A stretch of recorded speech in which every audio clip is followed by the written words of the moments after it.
আমার আজকের আলোচনার বিষয় হলো জিন জাতিরা কিভাবে ইবাদত করত। তারা নবী রাসূলদের কিভাবে অবাধ্যতা করত। পৃথিবীতে মানব জাতি সৃষ্টির বহু আগে এক রহস্যময় জাতি এই পৃথিবীতে বসবাস করত। তারা ছিল জিন। তারা ছিল শক্তিশালী, বুদ্ধিমান এবং অলৌকিক ক্ষমতা সম্পন্ন। কিন্তু কিভাবে তারা আল্লাহর ইবাদত করত, তাদের পথ নির্দেশের জন্য আল্লাহ কি নবী রাসূল পাঠিয়েছিলেন? আর সেই রহস্যময় সৃষ্টির মধ্য থেকে কিভাবে ইবলিশ বিদ্রোহ ঘোষণা করে মানবজাতির সবচেয়ে বড় শত্রু হয়ে উঠল, আজ আমরা সেই বিস্ময়কর ইতিহাসের পর্দা উন্মোচন করব। আমার এই ভিডিওটির ভিতরে একটি প্রশ্ন থাকবে, তার সঠিক উত্তর দিয়ে ফুলের ভালোবাসা জিতে নেবেন। তাই ভিডিওটি শেষ পর্যন্ত দেখবেন। আল্লাহ তাআলা জিন জাতিকে মানুষের আগেই সৃষ্টি করেছিলেন এবং তাদের উদ্দেশ্য ছিল কেবলমাত্র আল্লাহর ইবাদত করা। পবিত্র কোরআনে আল্লাহ বলেছেন, আমি জিন ও মানব জাতিকে কেবল আমার ইবাদতের জন্যই সৃষ্টি করেছি। সূরা আয-যারিয়াত আয়াত 56। জিনেরা বিভিন্ন স্থানে নিজেদের উপাসনালয় তৈরি করত। গভীর অরণ্য, মরুভূমি, পাহাড় এবং নির্জন উপত্যকায় তারা আল্লাহর ধ্যান ও ইবাদতে মগ্ন থাকত। কেউ কেউ দিনের পর দিন উপবাস করে আল্লাহর সন্তুষ্টি অর্জনের চেষ্টা করত। কিন্তু জিন নামাজ আদায় করত, তাসবিহ পাঠ করত এবং আল্লাহর প্রশংসা করত। তবে তাদের মধ্যেও দুই শ্রেণী ছিল। একদল আল্লাহর আনুগত্য ছিল, অন্য দল ছিল বিদ্রোহী ও দুষ্কৃতিকারী। জিন জাতির পথ নির্দেশের জন্য আল্লাহ তাদের মধ্য থেকে নবী ও রাসূল পাঠিয়েছিলেন। অনেকে মনে করেন নবী রাসূল কেবল মানব জাতির জন্যই পাঠানো হয়েছে, কিন্তু বাস্তবে আল্লাহ জিন জাতির মধ্যেও নবী ও রাসূল প্রেরণ করেছিলেন। হাদিস ও ইসলামী গ্রন্থ অনুযায়ী জিনদের মধ্যেও নবী আসতেন, যারা তাদের সত্যের পথে ডাকতেন, আল্লাহর একত্বের দাওয়াত দিতেন এবং তাদের পথ ভ্রষ্টতা থেকে ফিরিয়ে আনতেন। তবে সময়ের সঙ্গে সঙ্গে জিন জাতির বেশিরভাগ অংশ এই নবীদের দাওয়াত প্রত্যাখ্যান করে বিদ্রোহে লিপ্ত হতো। যখন মানব জাতির সৃষ্টি হলো, তখন থেকে আল্লাহ মানব জাতির নবী রাসূলদের মাধ্যমেই জিনদের পথ নির্দেশ করতে শুরু করেন।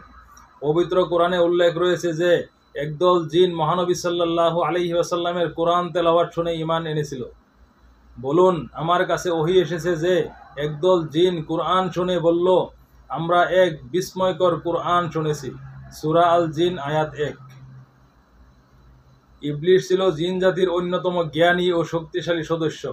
সে ছিল অত্যন্ত ধার্মিক, এমনকি ফেরেশতাদের সঙ্গে জান্নাতে অবস্থান করার সম্মান পেয়েছিল। কিন্তু যখন আল্লাহ তাআলা আদম আলাইহিস সালামকে সৃষ্টি করলেন এবং সকল সৃষ্টিকে তাকে সিজদা করার নির্দেশ দিলেন, তখন ইবলিশ অহংকার করল। সে বলল, আমি আগুনের সৃষ্টি আর সে আদম মাটি দিয়ে সৃষ্টি, আমি কেন তাকে সিজদা করব? সূরা আল আরাফ আয়াত 12। ইসলামী গ্রন্থ মতে ইবলিশের পিতার নাম ছিল আল হারিস এবং তার মায়ের নাম সম্পর্কে নির্দিষ্ট কোনো তথ্য নেই। তবে অনেক বর্ণনায় বলা হয় যে সে ছিল এক উচ্চ স্তরের জিন পরিবার থেকে আগত। ইবলিশ জন্মগতভাবে একজন সাধারণ জিন ছিল, তবে তার ইবাদত ও জ্ঞান এত বেশি ছিল যে সে ফেরেশতাদের কাতারে স্থান পেয়েছিল। কিন্তু তার অহংকারই তাকে ধ্বংসের পথে নিয়ে যায়। এই অহংকারই ইবলিশকে আল্লাহর রহমত থেকে বঞ্চিত করল এবং সে জান্নাত থেকে বহিষ্কৃত হলো। কিন্তু সে প্রতিশোধ নেওয়ার শপথ করল এবং আল্লাহর কাছে অনুরোধ করল, আমাকে কিয়ামত পর্যন্ত সময় দাও, আমি মানুষের পথভ্রষ্টতার জন্য কাজ করব। সূরা আল হিজর আয়াত 39। আল্লাহ তাকে কিয়ামত পর্যন্ত অবকাশ দিলেন, কিন্তু সাথে সাথে বললেন, আমার সত্যিকারের বান্দাদের উপর তোমার কোনো ক্ষমতা চলবে না। সূরা আল হিজর আয়াত 42। এই ঘটনার পর থেকে ইবলিশ মানবজাতির চিরশত্রু হয়ে উঠল এবং তার অনুসারী অনেক জিন আল্লাহর পথে ফিরে আসার পরিবর্তে ইবলিশের দাসত্ব করতে শুরু করলো। এভাবেই এক বিশাল অংশ আল্লাহর রহমত থেকে বঞ্চিত হয়ে পথভ্রষ্ট হয়ে গেল।